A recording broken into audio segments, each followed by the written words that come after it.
Sure कि आपने अपने बचपन में ये सॉन्ग तो सुना ही होगा। ये सॉन्ग एंड कांटा लगा गर्ल इतने फेमस हो गए थे कि आए दिन इन पर बहुत तरीके के र्यूमर्स आया करते थे। एक र्यूमर तो अभी भी मुझे याद है विच वॉज कि बॉडी पर बहुत सारे टैटूज बनवाने की वजह से कांटा गर्ल की डेथ हो गई है।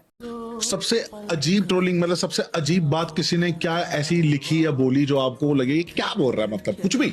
यहाँ इसको टैटू किया इसने और इसको कैंसर हो गया, मर गई है हाँ, it was a nationally news that time. But unfortunately on 27 June 2025 cardiac arrest की वजह से शेफाली जरीवाला की डेथ हो गई। ये न्यूज सभी के लिए बहुत ही शॉकिंग थी because Shefali was just 42 years old. Parag Tyagi जो कि उनके हस्बैंड है seems to be devastated. But जब से उनकी डेथ की न्यूज बाहर आई है ना, some people are going really crazy on internet. उनकी पर्सनल पिक्चर्स सर्कुलेट करने से लेकर ये कॉमेंट कर देना that she deserved it really sounds inhuman. Hi everyone, welcome back to the spy show. Today we'll talk about Shefali Zariwala and her untold life story. So Shefali was born on 15th December 1982 in an upper middle class Gujarati family in Ahmedabad. Her father was a CA and mom SBI की employee थी. She completed her engineering in IT from Sardar Patel College of Engineering in Anand. But Shefali पढ़ाई में ज्यादा कुछ interested नहीं थी और बचपन से ही उन्हें उनके लुक्स पर काफी कॉम्प्लीमेंट्स मिला करते थे। इसीलिए वो एंटरटेनमेंट इंडस्ट्री में ट्राई करने का डिसाइड करती हैं एंड मुंबई शिफ्ट हो जाती है फॉर वर्क। उन्हें ब्रेक मिलता है एक गाने से विच वॉज कांटा लगा एंड ये उनका पहला ही गाना था। उस टाइम शेफाली सिर्फ 19 साल की थी। किसी को कोई एक्सपेक्टेशन नहीं थी कि ये सॉन्ग चलेगा भी या नहीं। ये डीजे डॉल की एक म्यूजिक एल्बम कांटा लगा का एक पार्ट था which was a remix of popular 1972 song from Dharmendra and Asha Parekh समाधि।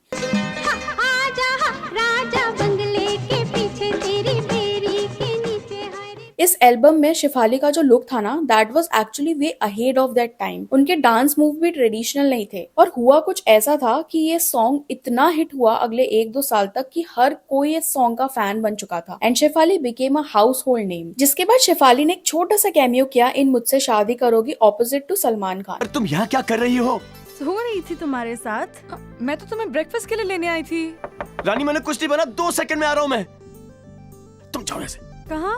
उस टाइम शेफाली इंडस्ट्री में एक हॉट नेम बन गई थी। उसी टाइम ना एक म्यूजिक वीडियो भी आने वाला था, प्यार हमें किस मोड़ पे ले आया, जिसके लिए she collaborated with Meet brothers और यहीं पर से she met Harmeet Singh, half of Meet bros. पहले फ्रेंडशिप हुई and eventually both fell in love and later 2004 में both decided to get married. But ये शादी ना ज्यादा लंबे टाइम तक चल नहीं पाई and in 2009 both finally separated. Shefali एक टाइम पर इतनी परेशान हो गई थी कि उन्होंने हरमीत पर FIR भी कर दी थी इन ओशीवारा पुलिस स्टेशन। उनका कहना था कि हरमीत उनको मेंटली एंड फिजिकली अब्यूज किया करते थे। उनके रिश्ते में कोई भी म्यूचुअल रिस्पेक्ट नाम की चीज ही नहीं थी। शी ऑल्सो एलिजेड कि हरमीत ने बिना उन्हें बताए उनके जॉइंट अकाउंट से अप्रोक्सीमेटली 12 लाख रुपीज निकाल लिए थे। Talking about her messy divorce, Shefali once told Times Now, "It is very important to understand that you are not being appreciated. Not every kind of violence is physical. There is a lot of mental violence that also happens, and you are very unhappy in your life." After her separation from Harmeet Singh, Shefali ने एक short time duration के लिए सिद्धार्थ शुक्ला को भी date किया था, but due to some differences उन्होंने अलग होने का डिसाइड किया। बाद में एक म्यूचुअल फ्रेंड की पार्टी में she met Parag Tyagi. Times Now के एक इंटरव्यू में Shefali told that she was single when a meeting between the two was set up. We really liked each other a lot and hit it off instantly. Parag and I are very similar and different in many ways. I think we kind of balance each other out. जिसके बाद उन दोनों ने date करना शुरू कर दिया and later they also participated in Nach Baliye season 5। वो लोग ये शो जीत तो नहीं पाए बट नच बलिए की सेट्स पर Parag propose Shefali for marriage and 2014 में they both got married. Then again in 2015 both appeared in Nach Baliye season 7 and sadly इस बार भी वो लोग जीत नहीं पाए but audience really like their love story and chemistry. इसके बाद शेफाली 2019 में बिग बॉस 13 में नजर आई, जो कि बिग बॉस का सबसे ओजी सीजन माना जाता है, जिसके पार्टिसिपेंट्स थे सिद्धार्थ शुक्ला एंड आसिम रियाज। ये सीजन एक्चुअली में एक और रीजन की वजह से भी इंटरेस्टिंग था। वो था कि शेफाली एंड सिद्धार्थ शुक्ला की chemistry, because both had some past and it was quite interesting to see कि ये दोनों कैसे बिहेव करेंगे साथ में। बट दोनों ने ही काफी मेच्योरली बिहेव किया and they both played really well. 2024 में एक वेब सीरीज आई थी शैतानी रस्में, जिसमें शेफाली ने अपनी फाइनल अपीयरेंस दी। इस वेब सीरीज में उन्होंने एक नेगेटिव रोल पोर्ट्रे किया था and this show aired on star Bharat. Now you might think कि अगर वर्क वाइज देखा जाए तो शेफाली ने अपने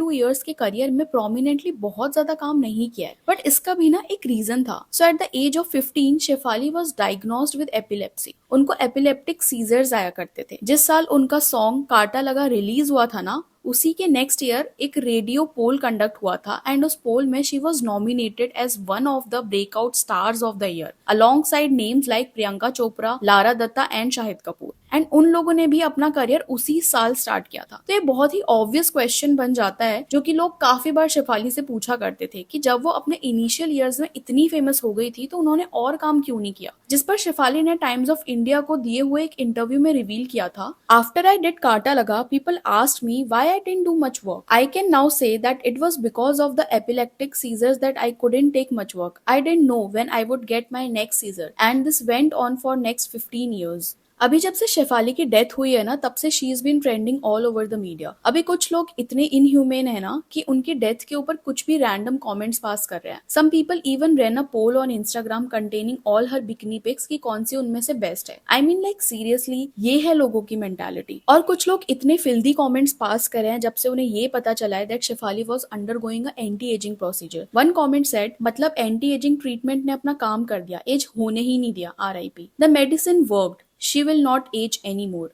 कांटा लगा, हाय लगा, एंटी एजिंग से ही लग गया। ये सारे ही कमेंट्स बहुत ही सार्कास्टिक टोन में है, इन अ वे टॉन्टिंग हर कि एंटी एजिंग के प्रोसीजर की वजह से ही Shefali suffered a cardiac arrest. Now I totally get it कि जब भी आप कोई भी मेडिकेशन लेते हो तो उसके साइड इफेक्ट्स तो होते ही हैं, बट इन हर केस ऐसा अभी कुछ भी प्रूव नहीं हुआ है that what was the actual reason. लेकिन सोशल मीडिया पे लोगों ने बिना किसी मेडिकल रिपोर्ट के सिर्फ अजम्पशन के बेस पे जजमेंट्स पास करना शुरू कर दिया है। These types of comments are legit mockery comments, जहां आप किसी के डेथ का यूज कर रहे हो अपना एंटी बॉटॉक्स या anti cosmetic procedure agenda push करने के लिए। मतलब एक इंसान जिसने अपने अपीयरेंस पे काम किया, अपने लुक्स के लिए कुछ स्टेप्स लिए, उसकी डेथ को आप एक सी आई टोल्ड यू मूवमेंट बना रहे हो। How insensitive is that. Reality ये है कि अभी तक किसी भी ऑथेंटिक सोर्स ने कंफर्म नहीं किया है कि शेफाली ने रिसेंटली कोई प्रोसीजर करवाया था या कोई मेडिकेशन ले रही थी जिसका डायरेक्ट लिंक उनकी डेथ से हो। और सबसे ज्यादा हिपोक्रिटिकल बात तो ये है कि ये वही लोग हैं जो कि किसी भी एक्ट्रेस के रिंकल्स या फाइन लाइंस को देखने पर मीम बना देंगे, बट जब कोई अपने लुक्स पर काम करता है तो कहते हैं ये सब करने की क्या जरूरत थी। सो बेसिकली आप कुछ भी कर लो, पब्लिक का टॉन्ट तो रेडी ही होता है। By this I am not in favour कि ब्यूटी प्रोसीजर्स कराने चाहिए। I just want to conclude, just be empathetic. किसी की अभी अभी डेथ हुई है, at least respect that, give a little privacy. अगर कुछ अच्छा नहीं बोल सकते हो तो हेट भी मत दो। सो यार that's all from my and. Thanks for watching the spy show, जहां हम सेलिब्रिटी ड्रामा के बारे में केयर करते हैं ताकि आपको ना करनी पड़े।